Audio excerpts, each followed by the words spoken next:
BeastNet is brought to you by James Safety Services in partnership with OCR Buddy and OCR Strong. Here we discuss all things OCR and fitness related. Welcome to BeastNet. Hey everybody, it's Mike with BeastNet here, and today I've got with me Dave. We all know Dave. Howdy. How you doing, Dave? I'm a little better now than I was yesterday, but Well, I'm sure. Yesterday was a very emotional day, and I apologize that I wasn't able to be there. I was out of town for work, so that's all right. I got a big shout out to Brother Boggs for being there. It was really cool to have that support, and I appreciate it. Yes, I was glad that he could be there. Yeah, I was stuck out of town for work and didn't get home until today. Well, glad you're home. Yeah, so thankfully it's out of town can be fun, but at the same time it's like I want my bed. Yeah, exactly. Like I just want to go to sleep. Yeah, and I know a lot of people, because I got put up at a hotel at a casino, and not once did I gamble. I'm like, it's just, it's not my thing. I know a lot of people are like, woo. I'm like, I got better things to spend my money on. It's not mine either. It's like I want to go do races and buy Harley parts. I don't really want to go waste my money at a gambling table. No, I'm all right. No. So how have you been? I know it's been a rough time. It's been a little bit since we talked. I mean, how has Dave been? A little overstressed, a little overworked. No, I mean, my job's great. I love my paying job. They're wonderful folks, and but there's always the stress that comes with that. And then, trying to church life and ministry work and keeping up with my training and my races. And it's, some people will tell you that, oh, I understand how you feel, death is a hard thing, and you've got to do X, Y, and Z, and you'll turn to them and ask them, like, okay, but how many people you have in your family? Oh, I've got my wife and my kids and my mother and brother and blah, blah, blah. And I'm like, okay, I got me. Yeah. It's a little different, but so I am grateful, like I said before, I'm grateful for all the support from BeastNet, from you, from my church family, from, my gym, etc. Because without it, I couldn't get through this stuff. So. It's tough too, because I mean, it's one of those things we all deal with loss differently. I mean, everybody does.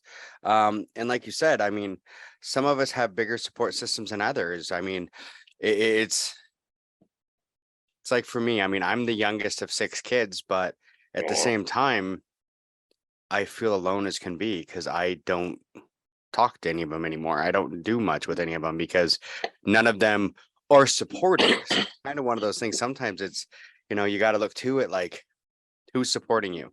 How much support do you have? Yes, you may only, blood wise, it may just be you now, but you still have a BeastNet family and an OCR family. And I mean, we are here for you. So anything you need, appreciate it. We are here. You are family. You honestly, to me, are more of a brother to me right now than the ones that are blood related to me. So I appreciate that. Just know that. So for those that don't know, unfortunately, that Dave's dad was the service was yesterday out at Mount Tomo National Cemetery, which is so funny. I went to high school right next to that, right? Oh wow. The high school that's there. That cemetery wasn't there when I went to high school, though. They built the cemetery after. But yeah, I went to high school right next to where that is. So when you look out and you see the high school, that was my high school. But but yeah. So it hurts, even my heart to, for everything that's going on for you on that one. But like I said, we're here for you and anything you need. And I'm so glad that, Boggs was able to be there with you. Like I said, I'm apologize that I wasn't able to. I was outside. I was gone for work, but what other things do you have? I know you've got a big thing that you got coming up. The thing so a few years ago, my dad and I watched, I say my dad and I watched it. We weren't together at the same house watching it, mind you. But on Apple TV, they've got the Long Way series of shows by a guy named Ewan McGregor, who you might know from Star Wars and other films, and then his buddy Charlie Boorman, a famous actor from the UK. And what they did is they did 3 epic trips. They did the Long Way Around, where they went from London to New York going east. So like across Mongolia, Russia, etc. Mhm. And they did a long way down where they went from the tip of England, or I should say the tip of the UK, in John O'Groats, Scotland to Cape Town, South Africa. And they did this in like 04 and like I think 07 respectively. And then 2018, they did a long way up where they went from Tierra del Fuego, Argentina to LA on electric powered Harley Davidson motorcycles. So my dad calls me up after watching the last one. He goes, "Hey, David, we got to do something like this." I said, "Well, Dad, couple things. I'm not Ewan McGregor. I just can't call up a company and get stuff for free. I can't foot the bill for everything. So we decided on a group name called NarrowWay Motoventures, and we'll do 3 trips. We were going to do 3 trips, and the one I'm embarking on this coming Thursday, actually, so a week from today, we're calling it the NarrowWay Around, and it'll embark from here in Wenatchee, Washington, to basically the Harley Davidson Museum in Milwaukee, in time for the 120th anniversary celebration of Harley. The trip plan is going to go back through, I think, Sturgis before the rally, like Mount Rushmore, etc. The going to the sun, and then from there, the front door of Yellowstone, because I'm not going to go through Yellowstone this time, up to Glacier National Park, across the Going to the Sun Road, which Dad always wanted to see, up to Calgary, Alberta, Canada, then over to Kamloops, Whistler, which he loved Whistler, Horseshoe Bay, out to Nanaimo on Vancouver Island, back through our peninsula here in Washington State, and then back down to Vancouver, across, 82, back to Biggs, and then up toward Wenatchee again. And it's about 6,000 miles. And one of the things they did in the Long Way series is they partnered with UNICEF. Just a little bit, hop, skip, and a jump. It's fine. I will tell you, the Highway to the Sun on a motorcycle is gorgeous. So, I hope so. I did. It's been, oh God, I'm going to tell my age. It's been almost 30 years since I did it. Wow. But I did it on Golden with my dad, and we went up and over east, and then it was so beautiful. We actually just turned around and came back. That's awesome. So that we could see it again. It's cold as hell at the top though, because at the top you're crossing the Continental Divide as you go over the top. It's pretty cool. So yeah. Well, I'll have enough gear on me, and then what they did with the Long Way series, they partnered with UNICEF from the UN to like raise money and draw awareness to programs that they were doing with children and communities. And Dad and I chatted about that, and I said, UNICEF's kind of out of the picture, Dad, because UNICEF doesn't really do much here in the States. He says, "What about our local YMCA?" Because I have history there. I've got friends that have worked there and have worked there. So we settled on that, and we would, try to raise money for our local YMCA's new building fund. I just met with a lady named Dory Foster, who is the CEO of the YMCA, and her media guy, Dominic Barry, I can't remember how it's pronounced. Anyway, they love the idea. They think it's a really cool notion to try to, help out the Y and give their members something to be excited about. And it was just really cool to be able to give back to our community like this. And they're going to have a map at the Y that like details my route. Like I told her, it's just, if I raise $75 or I raise $7,500, it's $1 more than you had yesterday. And it's something that honors my dad. And then, if we get to a part where I have to alter the trip plan, if I have to cut the Canadian part out because Alberta's on fire, which it is right now, that's what I got to do. It may be 6,000, maybe 5,000, maybe 7,000 miles. But this trip is scheduled for 28 days. I'll be leaving on the 6th of July and coming back the 2nd of August at noon here in Wenatchee at the back door of the YMCA, or the back parking lot, of the YMCA. That'll be my start and finish line. And I've already had people tell me that I'm crazy for, you're pushing a really long trip for a really short time. And, I'm going to stop and see stuff, and I'm going to take my time and get where I need to go. But I'm going to have multiple cameras on the bike and with me, and we're going to shoot a documentary that Sterling Silver Productions here in Wenatchee, a friend of mine owns it. He's going to build it into a documentary series that we'll post to YouTube. And you never know, maybe get Ewan McGregor to watch it. That'd be kind of cool. That'd be kind of cool. But it's something that Joe DeSena always preaches about doing hard stuff, and this is something that is near and dear to my heart, especially since Dad won. Dad and I had actually planned on doing the trip this year if he had gotten better, and if he wasn't able to ride, I was going to give him a sidecar for one of my bikes, and he was gung ho about it. And it's like I told people at his like civilian funeral, because we had the military one yesterday, and the civilian one was October. At a civilian funeral, I said, I guess I'm stuck doing the ride, so got to do it. Yeah. But if people want to meet, if they want to meet me at the back parking lot of the YMCA on the 6th at 9 a.m., the community is invited to come out and see me off. Any motorcycle riders in the area who want to, ride out with me, that's cool. Coming back on the 2nd of August, of course, it's a weekday, but we're going to meet at a place called Martin's Marketplace in Cashmere at 11 a.m. To do basically the victory lap, and people can meet, cages can come and bikes can come and meet me there, and then we'll just ride in together into the Y, and all that's where I'll cross the finish line. So Nice. Yeah, it's going to be fun. It's going to be challenging. It's going to be hard work. I have 3 different motorcycles. I've got a couple of big, Harley like cruiser bikes, and I've got one called the Harley Davidson Pan America. And Pan America is more of like your adventure style bike, like kind of like they use in the Long Way series, except made by Harley. So I was talking to Dory about this, and I told the dealer, Harley dealer I've been working with is down in it's Apple State Harley out of Yakima. They're our dealer of record in this area. And they looked at me like, "You're taking the Pan America?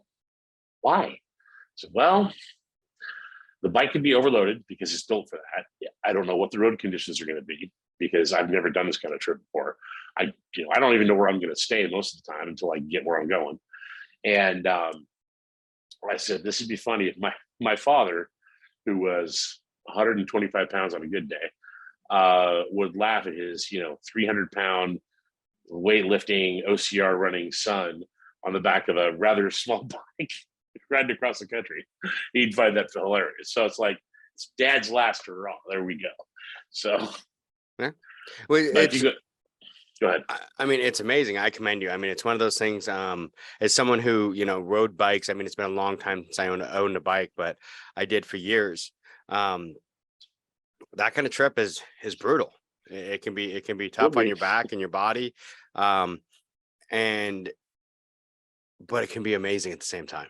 To see the world and the US on a motorcycle, you can see so much when you remove the cage. Oh yeah, totally. And it's just amazing. I've got some pieces. So you mentioned that about the back and whatnot. So I've got some pieces in place that, if OCR has taught me anything, run safer and smarter, not harder. I've got a back brace that will go across my stomach and then come across each shoulder to pull my shoulders back, so I'm not doing that, not leaning over. Yeah. So, and then I've got for when I do camp, because I'll have camping gear with me. I'm going to try to stay in like some motels and stuff to be able to have an actual bed. But I've got my camping gear, and there's a device called the TRX, if you're familiar with that.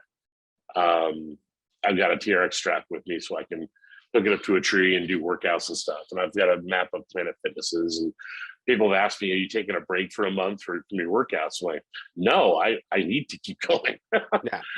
So that's not an option. But I'll pull over at Planet Fitness and go in and do a workout. And I'm glad I've never used too many Planet Fitnesses across the nation, but I've looked at the route, like I can hit all these places, and there's one there, and there's one there, and there's one there. And that's why I bought that membership. But my local gym, Works of Wenatchee Valley here, have been behind me 100%. And they've been a great support of stuff I've done at OCR and this trip as well. And it's nice to, go there and train and let people know what's going on. And they're all being real supportive. And of course, the YMCA's, they're loving this idea. I've had so many people already come up to me, "Hey, I saw your article in the news, and dude, that's awesome. How can I help?" And but I know that the end of August, I've got a trifecta weekend coming up in San Jose. So I've got to be, come back, recover. I got dental surgery like a week later after I get back. recover from that, and then it's on a plane to San Jose. So hopefully, Just got to keep going. Keep yeah. going. And I don't like the idea of being idle. No. I mean, I don't like the idea of just, sitting and relaxing is fine, but I don't like the idea of just, well, I'm just going to sit here and watch TV for a month because I did this month long. No, I'm going to go back to training. I'm going to keep my workouts going, and see you in Dallas. But Which it's one of those things we got to do. I mean, it's one of those things. I mean, I made the mistake, and I've mentioned on the podcast before that after the Ironman, after failing once again and crashing, I let it get to me mentally and physically. I mean, physically, my knee needed the break. So, but I took way too much and took a real break when I should have just taken slowed down, and because of that, I've lost some of the gains I had. I'm having to work. And I mean, at our age, it's tough to make it go away, but it comes back quick, and that's kind of the problem that I've been running into. I just did over the weekend, I did the Sisu, which once again, I loved it. I mean, I love it every year. Like I tell everyone, if there's any event that I would come back to Seattle, if, once I move and, leave the area, I would come back every year for that event. The Sisu is the best event in Washington right now. It was amazing. I mean, it's 24 hours of running. My knee decided it really did not like this. I mean, it's okay, this wasn't a good thing. But I mean, because I did, and this was actually the least amount I've done any year. I did 28 miles with about 6,000 feet of elevation. Oh, wow. So, I mean, it's a lot of climbing. You're up and down hills. I mean, you're up and hiking, but I don't know if you saw the pictures. No, not yet. If you look at the pictures and the videos from the views that you get are amazing. I made sure not to show the one where my teammates were yelling at me as the safety guy climbing out onto the rock. With 200 feet of drop on either side of me, and I'm perched up on the middle of this, this rock, straddling it, taking pictures, and they're like, "Really?" Yeah, that's why I'm the safety guy, because I do stuff I'm not supposed to. Yeah. All of a sudden, I just hear this. What the hell are you doing? I'm like, yeah. I love it. Well, did you hear about Denver? What happened there this year? No. So I went to Fort Carson, Colorado. I've never been to. I actually I want to shout out to Budget for a second, because they just charged me $250 because of mud in the vehicle. There was mud in my rental car because obviously you're in a mud run. Yeah. And they told me that it was too much, and then I actually owe them money because I violated the rental agreement, even though I paid the insurance. It's like, guys, I told you when I walked out the door there would be mud in the vehicle. It's a Jeep. It's what it's for. Just clean it. So anyway, won't be renting from Budget again, ever. But anyhow, got to Fort Carson, and I'm on the beach. They're saying, "Oh, it's a relatively flat course." That was a lie. That was absolutely never believe that. Never. Full honky, because it was fine when it was flat. It was flat, but it's kind of like the one Monterey, where it's like, oh, one of the hills has switchbacks. Okay, this is fine. And then one of the mountains is straight up the side of the mountain. And every time we went up one of the mountains there, it was straight up the side of the mountain. Yeah. So it starts to rain at one point. I'm almost a mile. I think I'm about mile 8. I'm at the box obstacle. And I'm trying to hike up the road. It starts to rain. It starts to hail. And we're talking like golf ball size hail. I mean, it was bad. So I dive under a tree. And then now we find out there's lightning all around. So I'm stuck under this. Actually, is a bush, but whatever. And I got all the rest of the racers that were around me have turned around, went back to the box. And I'm like, I'm fine. I'm good. I'm right here. I'm all right. Just don't worry about it. So then the hail comes in, and I'm getting pelted a couple of times. It was enough to hurt, but then that turned back into rain. So they're telling us, okay, we're shutting the race down. We're done. Get back to festival. So I try hiking up the road, and now the road's turned into just mush. I'm not getting up that road at all.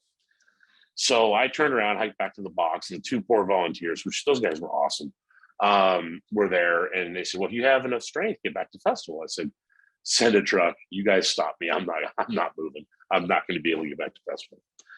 So they sent a truck, came and got me and a couple of racers, and they got the volunteers and got us out of there. Well, as the guy driving the truck, he's a staffer, and he's shouting at people who are still trying to complete the event.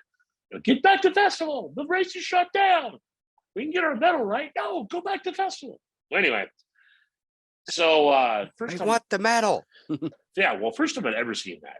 The people that ran through it fast, like your elites, your age group, I mean, they got their medal, they completed it. So again, I'm about mile 8, right? And I'm kind of distraught because it was in honor of my dad. It was an honor series race. I told him every year I'd do an honor series trifecta for him, at least one honor series. So I get a message when I drive the 90 miles back to my hotel in Denver, because I was in, Denver's here, Fort Carson's way down here, and I didn't know I could fly into Fort Carson. And it says, hey, by the way, if you're kicked off course because of the weather, come back tomorrow between 7:15 and 7:45, and you can do a 2.2 mile loop to make it up. And we'll give you your medal. Like, okay. Showed up the next day, did a 2.2 mile loop, and I'm like, that's the shortest beast I've ever ran. I'm good. So I got my medal, and then about when I got the super done on that Sunday, and I had already ran 2 honor series races in Monterey the weekend before, so I've already got my honor series trifecta. And for those of you that listen that don't know, the honor series is honors military veterans and first responders through Spartan. And so I'm getting the beast or the sprint, no, the super. There we go. I got it done. I'm sitting on the stage and I'm looking at the clock and I'm looking at the weather report and I'm watching the cloud patterns around me, and I'm like, I recognize all of that. Okay, hey guys, it's been fun. See ya. And got back to the Jeep and headed north. So I didn't get my trifecta weekend medal, but at that point I didn't care because I'm not getting stuck on a course again. Yeah. But that was an interesting. I've heard stories of people get stuck on courses or get a course shut down on them, and I've never had that happen yet. But that was for my 60th Spartan race. That was like, okay, Dad, I see what you're doing, champ. He's got to make sure he challenges you. You got to, It was too, and it was fine. And will I go back to Fort Carson next year? You betcha. Will I rent a car from budget? No. Will I complete all those mountains? Absolutely, yes. Yeah. I didn't know there was. Again, I've never been to Denver. I didn't know there was cacti that high up in that elevation. There's cacti everywhere. I mean, it's all over the place. See, I've only been to Denver, and it was never for a race. It was years ago before I started racing. The company I worked for, I had to go there and do some training, but I never actually left Denver. I was, we stayed in Denver. I went to the bar across the street from Coors Field and looked at it. But yeah, that was back in my drinking days, and we handed the division manager a $500 bar bill in like less than 30 minutes. Dang. I used to drink. I can see how that would happen. I can see how that would happen. Well, that was 3 of us. There was only 3 of us. Holy cow, man. Yeah. Wow. I used to drink a lot. So I still don't, but the Denver was interesting. I mean, I didn't spend a whole lot of time in Denver proper. The funniest thing to me was when I rented a Jeep, which that was again poor decision because it was absolute trash. But I go to the gas station down the road from the rental car place, and I'm wanting to get something to eat, something to drink because I just got off the airplane. And I look at my GPS and it says I'm on Wenatchee Street. Hey. And I live in Wenatchee, Washington. I'm in Denver, Colorado. And well, if that's not a sign, I'm not sure. Okay, that's cool. Take a snapshot of that because nobody will believe me. And but the race was really cool. It was very well thought out, very well done. Well,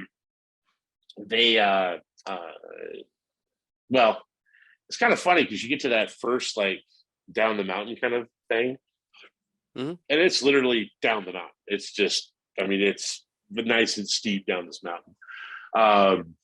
On the Beast, a little bit of the Beast, I got to race with Team Oscar Mike, and nice. That was cool. They had a gentleman out there that was a single leg amputee, and it was just cool to watch that whole team just support him. And I'm not sure he made it the entire length of the Beast or to a cutoff point. I'm not sure he came back the next day. I'm not sure what happened there, but it was cool just to watch this guy's wanting to give up, and the whole team's like, no, man, you got this. And it's really cool to be able to run with them and support like what they're doing. Oscar Mike's amazing. Oh yeah, they're fantastic people. But I hope to get to run with them again sometime this year. But it's like, where's my t-shirt? When do I get a t-shirt? Yeah, see, I normally run with More Heart Than Scars, but I mean, Mhm. Oscar Mike, if I get the chance, I ran with Oscar Mike. It was a couple years ago, but I ran with them a little bit. Yeah, so they're a great group. I told Don I had to get my Oscar Mike shirt, and I had to get my More Heart Than Scars jersey for one of our races coming up. So Oh yeah. Yep. I wear the More Heart Than Scars occasionally, but I have my Beast Net ones that I wear too. well, I gotta get that one too. So I have the whole collection. Yeah. I know this weekend when I was doing the Sisu, I wore my Beast Net, my two different ones, because I have a purple one and a red one for the Beast Net. Right. And then I wore my hoodie. I had the More Heart Than Scars hoodie, the so Nice. I tried to represent everything while I was out there, but because it got cold. That was one thing is I tried taking a nap for a couple hours. And it was like I was laying there and my knee was throbbing and it was just so cold. I was shivering and I'm like, screw it, I'm gonna go hike some more. So that's how messed up my brain is. It's not like, well, let's lay here and try and get warm or find a way to get warm. It's like, nope, I'm awake. Wear my shoes. Gosh. Let's go hike some more. Let's go hit another one. Let's go do another trail. Sounds like me after a trifecta weekend in Seattle and get my tail back here to be able to work out at the gym.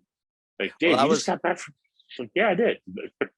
Well, that was the bad part because I had I love my Ultras, my Ultra Kings. But they quit making them like over 2 years ago now, like right before COVID. I think they quit making them. Oh, the King MT or whatever. Yeah, the King MTs. Yeah. Well, they finally blew. I knew they were close. I knew they had like maybe one race left in them. I got the second loop. So I was on mile like 10 and they blew out on one side. And so that kept getting dirt underneath. So by the time I finished, I had like the bottoms of my feet are bruised. My right foot is bruised from stuff being underneath there.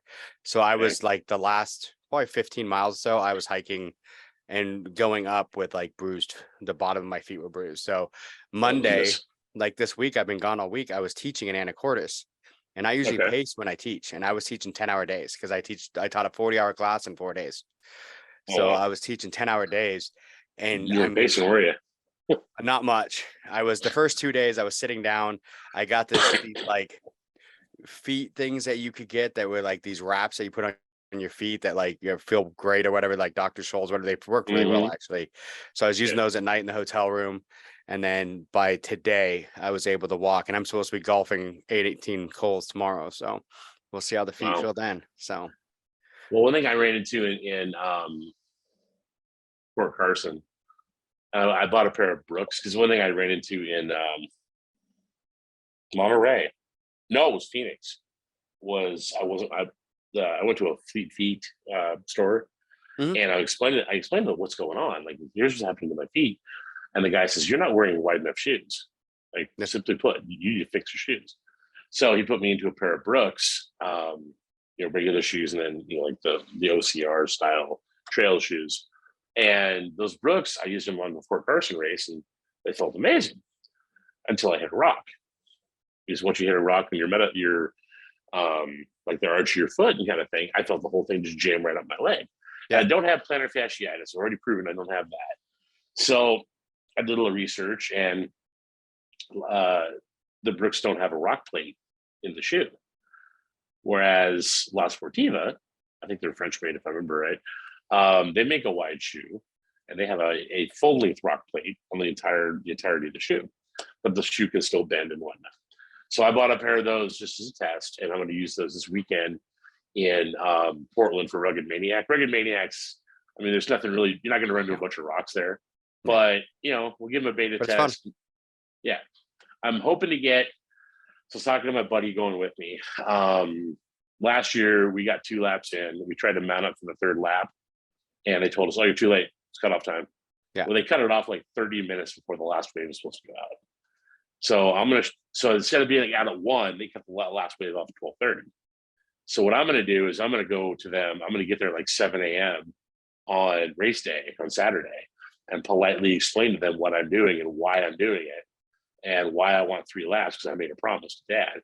Yeah. Because and see, just like You don't have to worry about it. Just if I'm back up, it should take me an hour to an hour and a half each lap. I should be back plenty of time by 1, but just let me go. Don't stop me. And that way I can talk them through it. But Rugged Maniacs, just because like I think you say it, and I didn't agree with you beforehand, like when I first heard you say this, but now that I look at it, you got a point that sometimes Spartan, as far as obstacles go, gets a little boring. Even though like I can't do all the obstacles yet. I can't climb a rope, yet. But it's like, okay, but it's the same thing. It's the same bloody thing. And with Rugged Maniac, it's a little like, you got 25 obstacles in 3.2 miles. Mm-hmm. You've got, and they change them every year. So it's like, I could definitely understand some variation, being the spice of life. But I also understand that, Spartan wants to make things an Olympic sport, and maybe they're kind of losing sight on, oh shoot, what am I trying to say? They're kind of losing sight of what Spartan used to mean. Yeah. But I'm not telling Joe that.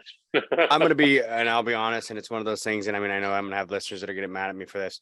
At this point, I'm only ever doing Spartans if I do them with more heart than scars. I am not going out of my way to do a Spartan. I'm fed up. I've had issues. The staff that they have now, I don't want to deal with. They don't respond. They don't do anything. The street team is a joke. Really? The ambassadors or whatever is a joke. I wouldn't do anything with any of them. And I mean, it's whatever. I love Spartan. I've loved Spartan for years. I mean, everybody knows this. Sure. The way that I was treated by staff members on, of the ambassador team and everything else just completely makes me want nothing to do with it. I'm sorry to hear that. Where there was issues, I went to the person's boss to talk to him, will not respond, went to his boss. His boss says, well, I'll make him respond, but the guy still won't respond. So it's like, I'm getting no respect for someone who's done a lot. At least I feel like I've done a lot to help Spartan and, do everything. And for a company that built themselves up off of, the backs of volunteers. And that's how they treat him. So it's one of those things. I don't want to completely knock him because I mean, I do love Spartan. I've loved Spartan for years, but as it is, I'll be honest. I don't think I could keep my mouth shut. Yeah. If I saw the one staff member that I have a problem with, and tell him how I really feel. Well, I'm sorry you got treated that way. I know with, because I'm an ambassador, but I told my contact was that, right now I can't do a whole lot with the ambassadorship because of stuff going on, like what happened with Dad and the fallout of that. And, I'll be there as much as like Seattle, I may work a ambassadorship, but I'm sorry, I can't prioritize your need for my free labor over me doing this event. So it's the way they treat them. I mean, it's one of those things. It's my way. If you question, you're done. And that was it. A friend of mine questioned something and he was just immediately kicked off the team. I questioned that person being kicked and I was kicked. Sorry. So after 7 years or 6 years of constant service, helping them out, being a lead at events for a street team. And it was just, nope, sorry, boom, gone. Dang. Well, and there's a lot more to it than that, but I don't want to go into too deep because I'm just like, it's frustrating because it's especially being here in the Seattle area, and that's all we get. Well, we get Spartan and Tough Mudder, and that's it. And it's the same people now. They've always treated. I mean, I will say this: they've always treated me fairly well, but I've never been like a high level person. And I've only been a couple of years on that team. And up until this event or this instance, I had been treated very well. Right. And this was just complete disrespect. But I mean, it's one of those things. I mean, you get that as a company grows. Right. So it's just, like I said, for me, I'm just going to step back. I'll go do stuff with my teams, more heart than scars and everything like that. And I will go help and support. But I'd already started leaning towards, Ironmans and triathlons anyway. So it's kind of like, I think I'm going to fade away from that stuff. But once I move to Texas, I have my choice of races. Yeah, there's that punk. Well, hey, I mean, the one thing that me and Amber have talked about, that when we buy a house down there, it has to have a spare bedroom. Yeah, there you go. So that all of my OCR friends and family, and that includes you, Dave, has a place to stay if they want to come down there for races. So I appreciate that. that As doesn't long go as I'm for not all of you on racing, here. No. as long as I'm not racing in the summertime down there, I'm golden. But I will actually be in Dallas on my birthday. I won't say what day my birthday is, but so I'll be I'll be down there for that weekend. I told my friends here that we'll have to go out to dinner for my birthday when I get back. And they're like, why are you going down there on your birthday? Again, made a promise that I'd go down and do that. And so I'm gonna go do it. So which one are you doing on? Is that the Dallas Ultra? I'm not doing the Ultra. I'm not even qualified to do that. The Dallas Beast? I'll be doing the Beast Super and Sprint. I'm not going to say which one's my birthday, but see, for those of you listening, Mikey here saw me on the Dallas Beast 2 years ago, and you were finishing your second lap, and I wasn't even done with the Beast yet. I'm just like, dang, y'all are moving quick. I was in better shape at that point. I've lost a little bit of that, so I got to get back into it. But yeah, I'm thinking of doing that one that weekend, and then I'm also thinking of because it's in a new location now. It's not at the same place that we did it. It's at a new location. They moved it, but the world's toughest mudder is in that old location. So, and I want to do that one because our one friend, for listeners of the podcast, me and Don will be doing an episode to talk about our friend Charity who passed. Me and her before COVID had talked about we were going to be on a team together and do World's Toughest. So my plan right now is I'm going to do World's Toughest this year, whether it be on a team or whatever, but I'm doing World's Toughest in her honor. How does that work with could I come down and run one lap and be done? I think so. Okay. I've always wanted to go do World Stuff, but I can't do it overnight yet. I'm not even qualified to think about that. Well, I know we're going to be doing some with More Heart Than Scars is going to have a team down there. Okay. So when is it? Do you know? I'd have to look. I think it's October or November, somewhere in there. Okay. Well, that might be an option. I mean, even if I fly down there and I'm just your support staff, because you got to have that in your pit crew. But, yeah. Well, what I might end up doing is running with More Heart Than Scars, but it gets weird. There's going to be like two teams, because the problem that we run into is if you're part of, say I'm running with, the disabled athlete, and on that team, I can only be out on course when she's on course. Right. Or we have our own team that can go out when she's not on course and then come back and help her when she decides to do another lap. Because I know she has issues and will have to take a break sometimes. Right. Yeah, that would be fun. That's another dream of mine, is to run World's Toughest. But I am glad to see. I know there's going to be listeners who are not going to be happy when I say this, and I mean no disrespect. But when they decided to, it's not my podcast. It's all good. When they decided to condense the 24-hour races and only do World's Toughest and not do the Ultra World Championships, it's like, okay, I hate to say it, but from a business standpoint, that makes sense. And I knew there were people that were pissed about it, but November 4th and 5th in Granbury, Texas. Okay. Let me see what I can do about getting out there, because I would love to come out and either run a few laps of that. It's what, a 5-mile loop, right? I believe so, yeah. Okay. Do you have to complete all the obstacles? World's Toughest? I don't think so. I think you can go around them. Okay. I'll do some research into it and see what I can get done, because that would be remarkable. I know I did sign up for the November 11th.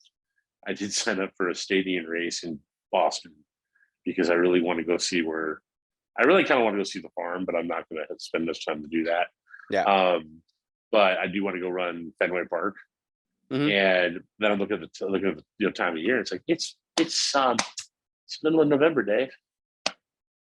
Yeah, in Boston. Are you stupid? It happens. So we'll see how that goes. It'll be nice and warm. Oh yeah, nice and warm. Oh yeah, I didn't. Joe invited me out to the farm recently. Yeah, and Well, because he wanted me to come out and run. He tried this last year too, and I told him that I couldn't because of stuff going on with Dad. And I really respect him for inviting me. I thought that was really cool. But he wants me to run 12 hours of the death race as part of my Yeah. weight loss initiative. And I'm just sitting there going, I'm not even qualified to even think about that. But here's the thing, I got to say this. Go ahead. This is the one thing, and I've heard you say this a few times, that you're not qualified. I know. Who gives a whether you're qualified or not? That's You true. get That's out true. there and you try it anyway. It's one of those things like Right. Sisu. With the first year I did Sisu, I'm like, why am I out here doing it? I'm not qualified to do Right. this. I should not be out here. But you go out and you give it your best shot. That's true. I mean, and you go out there and you give it your best shot. And if you don't make it, who cares? You tried. You went out there and you did more than ever. And I've said this for years. You beat every single person who's sitting on their ass watching TV. You got off yours and you went for it. Whether you did more than millions of people did.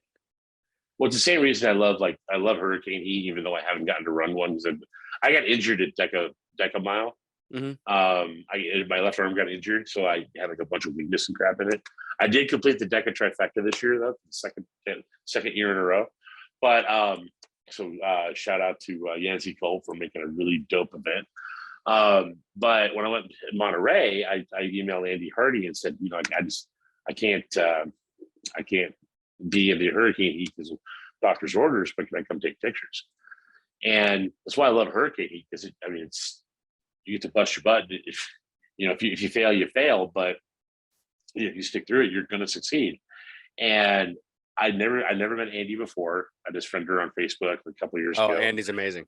She is. She's really cool. She's amazing. And this is going to sound funny. I'm not sure how to say this, but I've never seen a Hurricane Heat led by a woman, and I've only seen a few Hurricane Heats.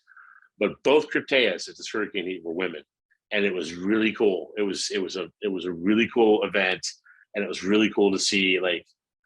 Nobody can say these women are wusses because they just kick the tar out of everybody. And Andy will beat the crap out of you, and you'll love every second of it. Oh, it was amazing. And I saw one lady and I took pictures. I have a busted ankle. I got a busted shoulder at this point, and I'm out there hobbling along, and I'm sticking with the teams. Like I'm going just as fast as they are, taking all these pictures for Andy and crew. And I get out there, and at one point she had the team they had to take their rucksacks and suspended between two 2x4s. They had to transport the entire rig as a team. And then they get to a rally point and they had to actually blindfold themselves. And they had one person that didn't have a blindfold, and they had to go up a single track trail to the top of the mountain to go on to the monkey bars. Then she goes, we're going to do something called hang time or something like that, where one person would hang on the monkey bars. The rest of the team went over and did burpees. And then by the time that person fell, one member of the team had to come over and relieve them, and they had to hang. And but at the end of the event, and I'm just sitting there going, wow, this is just totally sick. At the end of the event, the little older lady, she's pushed about 60, if I remember right. She comes up and just hugs Andy and just starts just bawling. And this changed my life. And that's the experience I've had at something like a Hurricane Heat. And then I say something crazy like I'm not qualified to do the death race, but so I'm hoping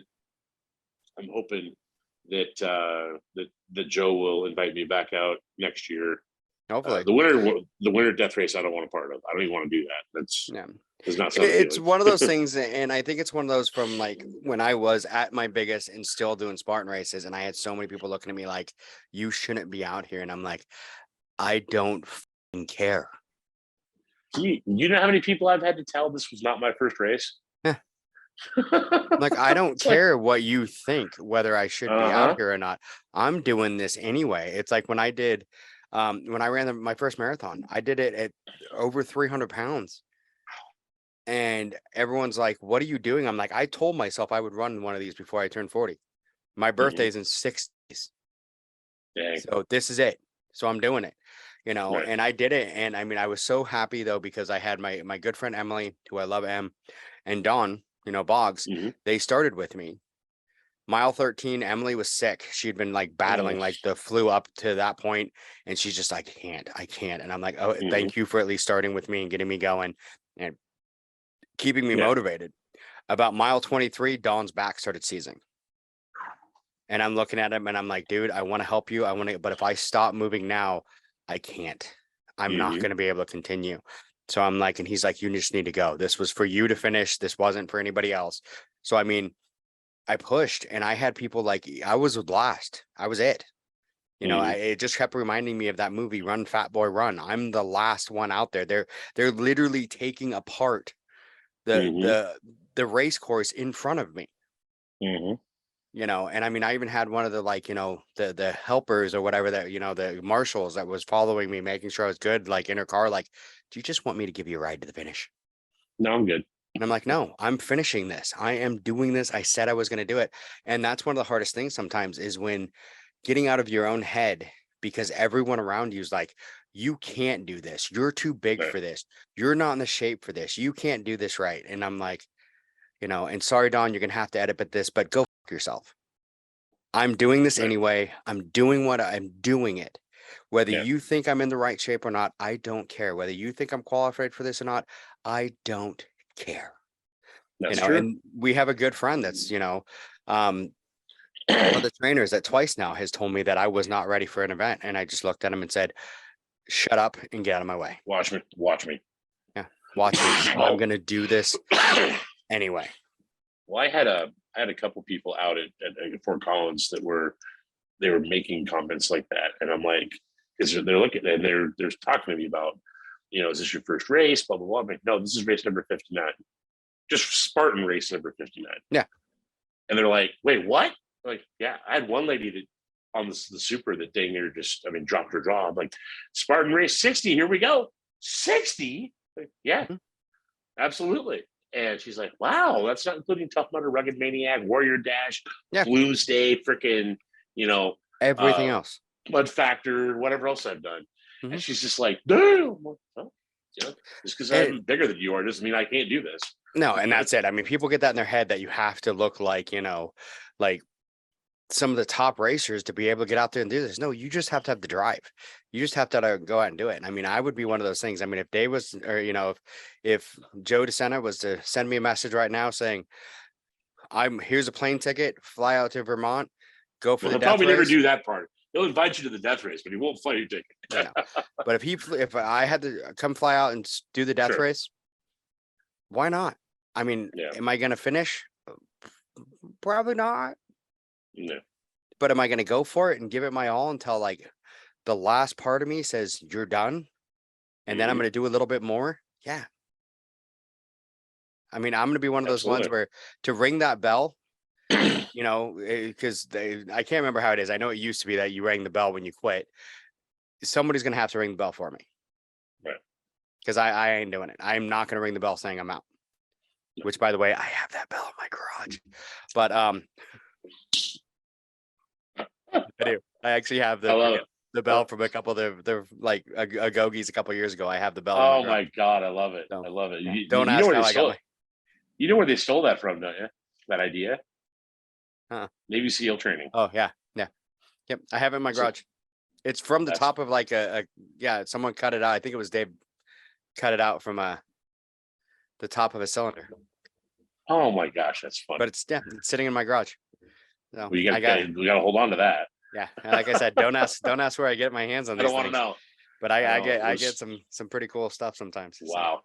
I actually have, it's funny you mentioned, this is not as cool as what you got, but I actually have, when they used to have the Spartan helmet cut out of wood on the spear throw, I actually have one of them sitting on my wall. And that was the very last buddy medal, if you will, that I got my dad. And on that, and I'll take a picture, send it to you later, but I've got some patches from the races I've done. And I've got the last two, because I used to get, I do this for kids now here back home, but every race I did, I would get dad a buddy medal. I found out in Dallas that I could do that.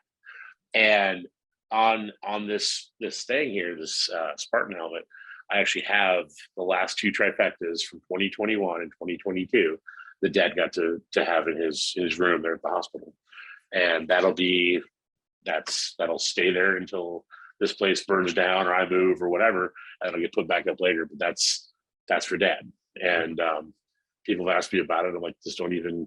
And it's the helmet still has the dirt on it from Seattle, I think, or Montana, one of the two. No, it's Seattle last year. Still has the dirt. I've never cleaned it. It's like, no, just leave it as it is. Don't clean it. Don't touch it. Don't even look at it. Keep it there and leave it alone. So I have a couple of my headbands that still have the mud on them. oh wow. Yeah. Dang. That's pretty cool.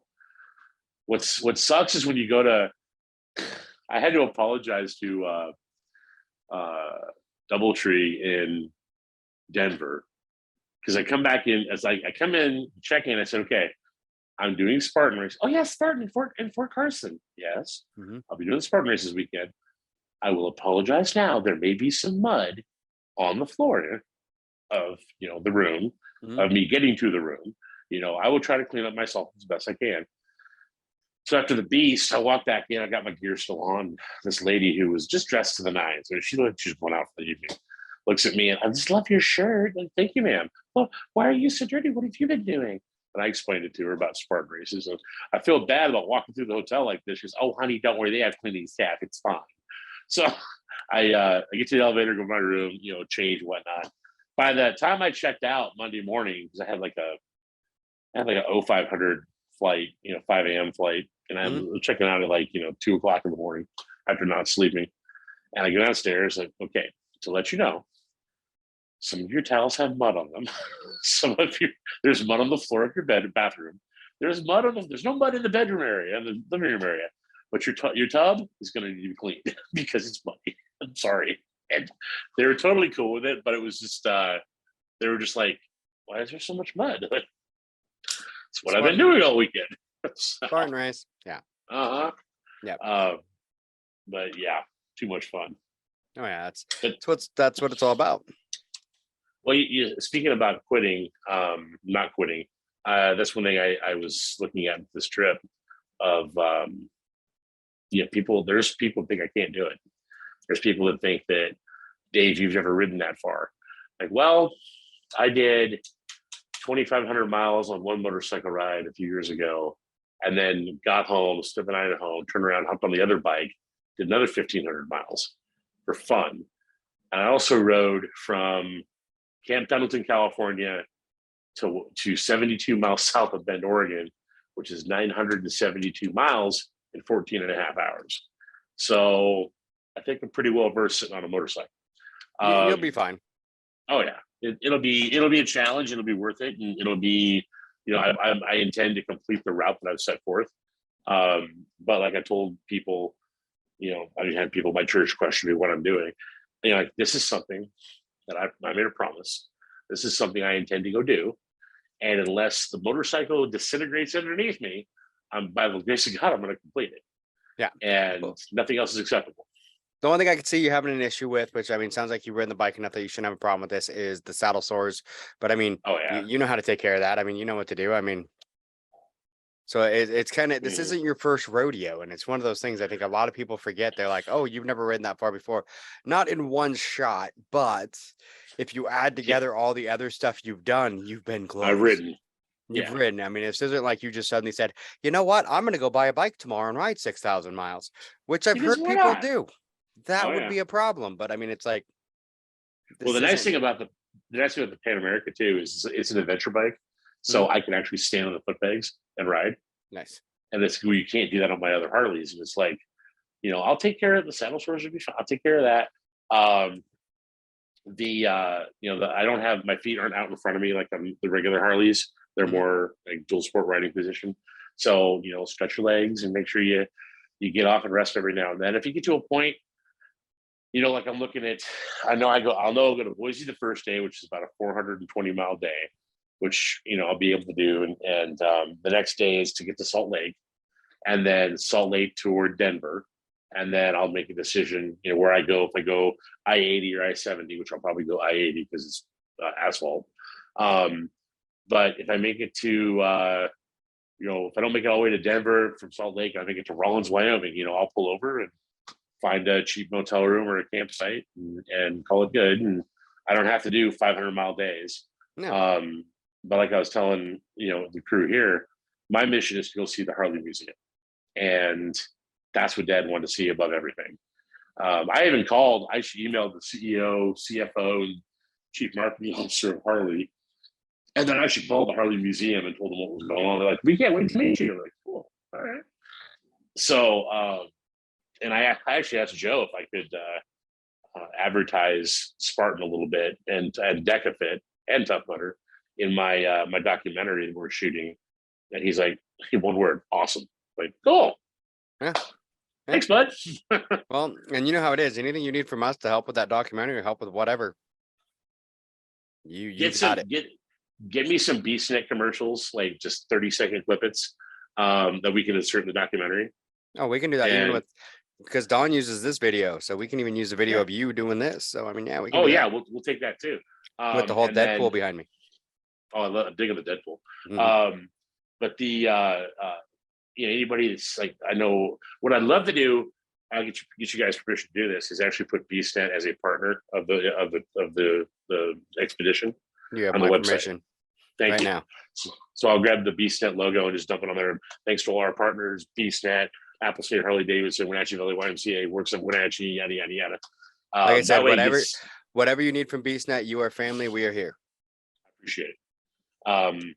And then I was looking at like different court races, like if there's a race in the area, I was going to try to race it, but unfortunately, it's like the hottest part of the year, so there's nothing, at all until the end of August, and on that whole race course, or that whole expedition course. So there goes that idea. But I've had people tell me, "Oh, it's going to be the hottest part of the year." Like, well, I'm obviously going to have water. I'm obviously going to be hydrated. I'm obviously going to take care of myself. I'm not completely brain dead. Thank you for your concern, but hush your face. And I think the biggest bear for me right now is, how do I take all this stuff on one motorcycle? Crap. But when I was younger, we used to actually pull a trailer. You can't do that on my Pan Am. No, not on the Pan Am, but on the Gold one we did. So my dad what was so funny is my dad had a trailer, and then I would go with him. And one day I came home, I like woke up in the morning because I didn't have a car, I just had the bike, and I went outside to get something on my bike, and I'm like, where the hell's my bike? Huh. And all of a sudden, like an hour later, my dad comes back and he's like, look, I put a trailer hitch on it so you can pull the other trailer. And I'm like, why do I need to pull the other trailer? So we can get more. And I'm like, I didn't need it. You and mom need it so you can pull more. So yeah, so that was it. So when we went on trips, so now he could pull a trailer and I could pull a trailer so that he could get more crap. Well, I've got so you know how like camp food, it's usually like this, if you had water too, like freeze dried crap. It's usually full of garbage, like soy and whatever. Yeah. I found some stuff from a place called Nutrient Survival. That's actually like, it's good stuff. It's, it may taste funny, but it's actually decent stuff. So I've got all that food. It's got to go in one saddle bag. I've got water and cooking utensils. I've got to go in the other. I've got a like 60-liter bag for my clothes, another 60-liter bag for my camping gear, another bag for my other riding gear's got to go on there. And the trunk of the bike is all the electronics. So my camera set, my drone kit, that's all got to go in there. And then I just ordered a motorcycle backpack because I have to take a laptop with me because I have to upload my footage every day. And it's like, I'm not doing that from a tablet. That's not going to work. So I'm sitting there going, well, the other reason taking the Pan Am is because it's got these hard, like aluminum panniers on it, aluminum saddlebags. Yep. So I can actually overload it a little bit. Whereas on the Harley, they're all plastic and fiberglass. So they'll just snap right off. So that'll be interesting because I've never had them that much weight in the back of that bike. But, as long as I don't do what Charlie Borman did the day he left for Long Way Around, he throws his leg over the bike. And they had just learned how to do off-road bikes. And he throws his leg over the bike, and the whole bike just goes this. That does this on its engine guard. And as long as I don't do that, my start flying, I'll be fine. But that'd be great. We're gonna, like I said, I was gonna go from here to Pasco and spend the night, and then go from Pasco to Boise. But Pasco's only like 100 miles away, so I just get to Boise, and then I'll visit a couple of OCR friends down there. And then I know that one of my friends down there, her and a team are going to Utah to race. I was going to stay in Utah and help out because I don't really want to race Utah right now. But I'm looking at my trip plan going, I don't have the time. I have to keep going. So they may follow me and do some filming for them, or I may caravan with them and they'll do some filming for me while we're caravanning. And then be able to get to Ogden and go see our buddy Ted down there. And Teddy, love that guy. Go see Ted down there. He told me last time I was there doing a deca mile. Why didn't you call me? Because I didn't think about it. But remember his real name's Freak Show. I know, Freak Show. I'm coming. I'm coming down there soon. I'll be there the end of next week. And then I'm hoping that when I get to Harley Davidson, it'll be the very last day of the 120th anniversary celebration, because they have a boatload of bikers coming in from all over the world. And I really don't like crowds that much. So I want to be there as those bikers are going, okay, we're leaving. Like, okay. Yeah, see you later. I get to see the museum without you people here. Okay, bye. No, So people can follow me on the trip at NarrowWayMoto.com. They can look at it's NarrowWay Moto on like almost all the social medias. Facebook, I think I'm on Facebook, Instagram, Twitter. I don't do TikTok because TikTok's evil, but there'll be content every day, hopefully. And people can donate. There's a link that people can donate to our local YMCA if they want to. But it should just be nice for people to catch up with me on the trip. And again, if anybody wants to come riding with me, any part of this trip, just look where I'm at. If you want to meet up and send me a message, and we'll meet up for a while and ride. And, yeah, it'll be good. And then I get back and it's gung ho it'd be rest for about a week, and then get back to my real training for my trifecta weekend. Oh, yeah. Well, we will definitely post, the links to all that, when we post the episode, so people can find you.